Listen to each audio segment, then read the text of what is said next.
এটা শিখলে মূলত তাদের আত্মরক্ষা যেভাবে মানে নিজেকে আত্মরক্ষা করতে পারবে, ইভেন ওদের হচ্ছে মাইন্ডসেট কিন্তু চেঞ্জ হয়ে যাবে।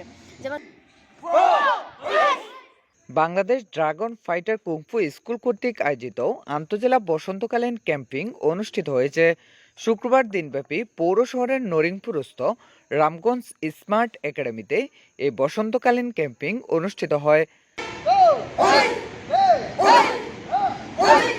রামগঞ্জ কুংফু স্কুলের প্রতিষ্ঠাতা ও প্রধান প্রশিক্ষক উস্তাদ আবুল কাশেম ভাটের পরিচালনায় এ সময় বসন্তকালীন ক্যাম্পিংয়ে অংশগ্রহণ করেন রায়পুর থেকে আসা সাগর, মাইশা, লক্ষ্মীপুর থেকে শিহান, আফসানা, আব্দুর রহমান, ফরিদগঞ্জ থেকে আসা মোহাম্মদ হারুন, রামগঞ্জ থেকে আহসানুল্লাহ, মাসুদ রানা, নুরুন নবী গাজী, মুজাহিদুল ইসলাম রাহাত, সাইমন, ইসরাফিল, মিকাইল, আলামিন, রাফি, ফারহানা 1, ফারহানা 2, পাহমিদা, আব্দুল হামিদ, আয়েশা, রিহান সহ অনেকেই।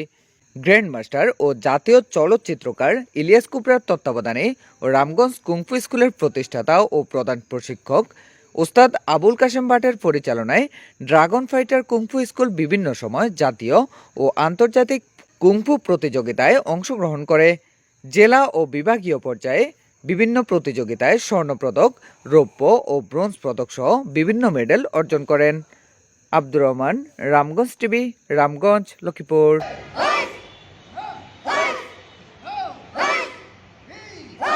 2000 সাল থেকে আমরা এখানে মার্শাল আর্ট করাই থাকি, রামগঞ্জ, রায়পুর, লক্ষ্মীপুর।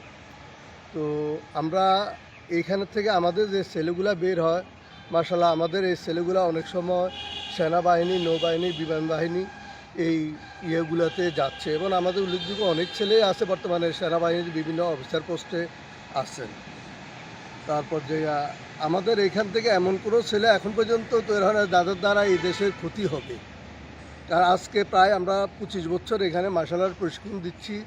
আমাদের মাধ্যমে আমাদের এই ছেলেমেয়েরা কখনো এমন কিছু করে না যেটা বেআইনি হিসাবে গণ্য হয়েছে।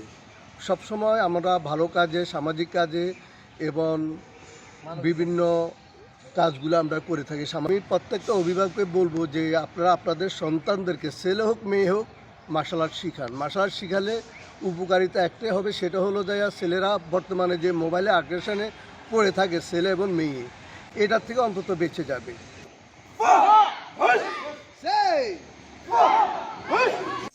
বিভিন্নভাবেই হচ্ছে আমরা বিভিন্ন কিছু শিকার হচ্ছে। মূলত এখন যে বাংলাদেশের পরিস্থিতি সেটাই আমাদের প্রমাণ দিয়ে দিচ্ছে যে মানে বিভিন্ন ধরনের রেফে শিকার। প্রথমত হচ্ছে এইটা শিখলে মূলত তাদের আত্মরক্ষা যেভাবে মানে নিজেকে আত্মরক্ষা করতে পারবে, ইভেন ওদের হচ্ছে মাইন্ডসেট কিন্তু চেঞ্জ হয়ে যাবে। যেমন শুধু যে হচ্ছে আত্মরক্ষা করবে সেটা না, ওদের স্বপ্ন হবে যে বড়, যে আমরা বড় কিছু করবো এটা থেকে। এই সংস্থাটা হচ্ছে বাইরেও নিয়ে যেতে পারবে, মানে বিদেশেও আমরা এটা নিয়ে খেলতে পারবো। তো আমাদের মেয়েদের জন্য এটা হচ্ছে খুবই খুবই খুবই গুরুত্বপূর্ণ। তো আমি বলবো যে অন্যান্য যারা ঘরে বসে আছো বা দেখতেছো তারা অবশ্যই এটাতে জয়েন করবা, যাতে তোমরা তোমাদের আত্মরক্ষাটা মূলত তোমরা ঠিক করতে পারো। এটাতে পড়ালেখারও কিন্তু অনেক ভালো হচ্ছে। যেমন আমার শরীর যদি সুস্থ থাকে তবে তো আমি পড়ালেখা করতে পারবো। তো এটা শরীর যেমন সুস্থ রাখে তেমনি পড়ালেখার জন্য এটা সুন্দর, যেমন মাইন্ড পুরো ফ্রেশ করে দেয়। তো যেটা প্রচলিত আছে সেটা হচ্ছে কুংফু মানে মারামারি। আর কুংফু শব্দটা শুনলে মানুষ কেমন ভয় পায়, যেটা মারামারি বিষয়, এবং বাচ্চাদেরকে এই কুংফু শিখতে আগ্রহ প্রকাশ করে না, কেন এটা মারামারি মনে করে। আর এই মারামারি থেকে সে একসময় হয়তো সন্ত্রাস হয়ে যাবে এটা ভাবে। আসলে আমাদের এখানে যারা শিক্ষার্থী আছে এখানে প্রায় এখন আছে 30 জনের মতো, এবং আমাদের সকল শাখায় মিলে আরও অনেক আছে। কেউ আসলে মারামারির সাথে জড়িত না, আর এটা মারামারি না। তবে সবাই চায় যে তার ছেলেটা নিয়ম অনুবর্তিতা অনুযায়ী চলুক, যেমন আমরা যেটা বলি অধ্যবসায় বলি। তো নিয়ম অনুবর্তিতাতে যদি একটা ছেলে চলতে চায়, যেমন এখন বর্তমানে ড্রাগ এডিক্টেড হয়, মোবাইল এডিক্টেড হয়, ইন্টারনেট এডিক্টেড হয়, গেমস এডিক্টেড হয়, এগুলোর থেকে আসলে বাঁচতে আমি মনে করি মার্শাল আর্ট শেখা প্রয়োজন। কারণ যে মার্শাল আর্ট শিখে সে কিন্তু ড্রাগ এডিক্টেড হতে পারে না। তাকে আমাদের মানে যে স্পৃহা, মার্শাল আর্টের যে স্পৃহাটা, এটা কিন্তু ড্রাগ এডিক্টেড হইতে একে উৎসাহ দেয় না, নিরুৎসাহিত করে। প্লাস এই মোবাইল এডিকশান এবং ইন্টারনেট এডিকশান এবং আড্ডা এডিকশান, যে কোনো এডিকশান, এই এডিকশানটা আসলে মার্শাল আর্ট ম্যানরা কাউন্ট করে না।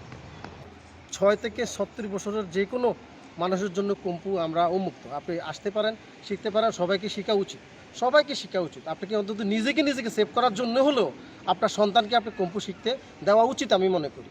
আর আরেকটা কথা বলি, আমি বলছি না যে শুধু আমাদের কাছে আসেন আপনি কুম্ফু শেখার জন্য, না। আপনি নিজের জন্য নিজে অন্তত প্রতিদিন সকালে ফজর পড়ে হলে অন্তত 20 মিনিট আপনার নিজের জন্য আপনি নিজে কম্পু প্র্যাকটিস করেন, প্র্যাকটিস করে জীবনটা শুরু করেন, আপনার সারাটা দিন ভালো যাবে। আপনার কম্পু আপনাকে রোগ রোগ প্রতিরোধ ক্ষমতা বাড়াবে এবং আপনি ভিতর থেকে এনার্জেটিক থাকবেন।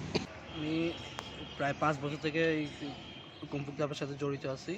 এর থেকে আমি উপকারিতা পাইছি, আমি শারীরিকভাবে ফিট থাকতে পারতেছি। মার্শাল আর্টের সাথে অন্য কোনো আড্ডা বা অনৈতিক কাজের সাথে নিয়োজিত না হয়ে আমি মার্শাল আর্টে সময় দিচ্ছি, এটা আর কি। মোবাইলে আসক্ত না হয়ে মার্শাল আর্টের সাথে সময় দিচ্ছি। বর্তমানে প্রেক্ষাপট অনুযায়ী আমার মতে সকলেরই মার্শাল আর্ট শেখা দরকার।